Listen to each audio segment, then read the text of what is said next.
Talavatu telefono radio Samoa le nei tai au, se mele whaafonga o talo le asatofi. Wa Suesue fomai le sitala i Canterbury, wa maua lo o ia tui natu i tangata i te i le tui. Vaccine Medical Certificate Exemptions. O ala wa whaatula fono mo whaatangana whaapene wa tā ua o Vaccine Medical Certificate Exemptions. E ta tawa na ui mua i le soifua maloloina e ilo whaato asa wa i le whaatangana. Ma o le soli ma le iloa e ono o ai le whale pui mo le mawalunga e ono masina po o le salatupe. Ma weso eso enga lilo le News Hub na pueina I mea pueata. O lo whaamatala I nai le foma I a Dr. Johnny Gerardi Kaiapoi, le awala e whaatawa tuai nei pepa mai I pule o ngā luenga, a o tāpā ai le toatele whaamaoninga o tui whaatasi, ma whaamaoninga e iai mafuanga tatawe le mafai o na Faia le tui. I reporti o lo whaalia I fo el foma I a Dr. Gerard lo na te ena, ma le talia ina le vaila au lo whaongaina nei le tui. Se tali ale Medical Council I lungo tala le News Hub lava, e lo I se avanua mo whaamtalanga o lo te ai le tui o COVID. Ai mai se le ngalue ai I lalo ta I ala mo lea au nanga, ai ele o Faia le tui o lo fomai.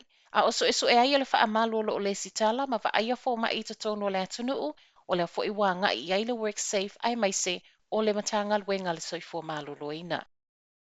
Wa fesiling ia le pale mia I le mafuanga na ia le tali ai le fautuanga e tatala sa I tua o yo au kilani le taimi lava e tasi, na suia ai le anga I le traffic light system. I whaamaoninga wa fola sia I lumo le Waitangi Tribunal o o Faia Suesue, wa sa wai o le asa fautuaina le whaatono le soifua maloloina Dr. Ashley Bloomfield, malana matanga luenga le malo. E ki whaatasi le traffic light system, ma le tatala o sa I tua o yo au kilani leo lo iai pia nei. O se whaiunga na tutusai fina ngalo ta ita o le National ma le Act, Christopher Luxon ma David Seymour. Whaape o le ana te ena le palemia Jacinda Ardern fautuanga. Ma ele o iei se whaamaoninga o le toe tui tua o le aso I sa o loto ai le whewai o tangata au kilani.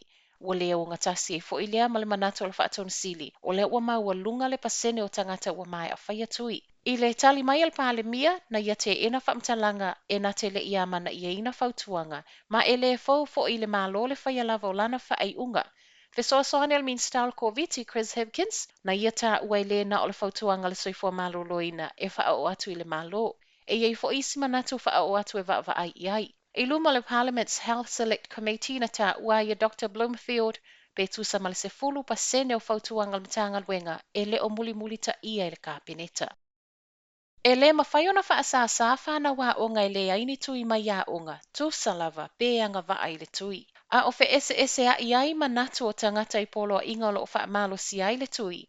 Wa au tasi le matanga luenga wa aoga ma le Principals Federation, e le mafai ona faasa fanau mai le o aoga, ona ole le fai o le tui. Tala TV tasi lo fai lo ai reporti le Education Review Officer, ta wai le Faaopoopo le avenga I lunga o fai aoga ma fanau aoga ai mai se, o le uumi o lockdown. Ua whaalia I le so opo le mtanga luenga.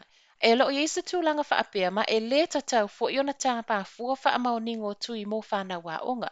Mai le mtanga luenga le pale mia mal kapineta, e lo I se manatu o le malo e suia lea tūlanga. Pei tai wa mawe talafo e ia aoga wa tāpā whaamaoningo tui mo whanau a atoa le sfululua tau sanga nga I lunga, po o whanau nei wanga wa ai le tui. Ma ele ngata ia o tau savali, ai whaapea fo ia o no fotu mau mal whaamtalanga, e mo o mia lea mo le pui o isi whanau aoga o lo ono nofo I totono lo toa aoga.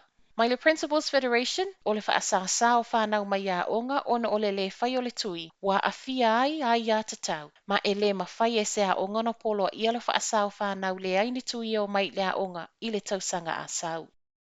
Wa whaatutu no whanga faanofoesea laiti so se vaenga o Niu Sila e leo iaini no whanga faanofoesea taimi nei.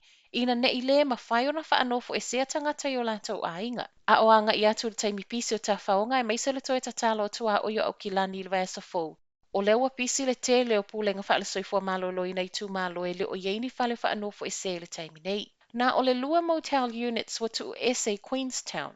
Ma ua whaalia I le pule no I tala leite o Niu Sila le popole, ona e le lava whale faanofoesea tangata, ma o le ua whaatala sanga I le Southern District Town Board mo se fesoasoani. Ai I Northland o lewa wa aia wha o ngā motels ma whale mai tuai.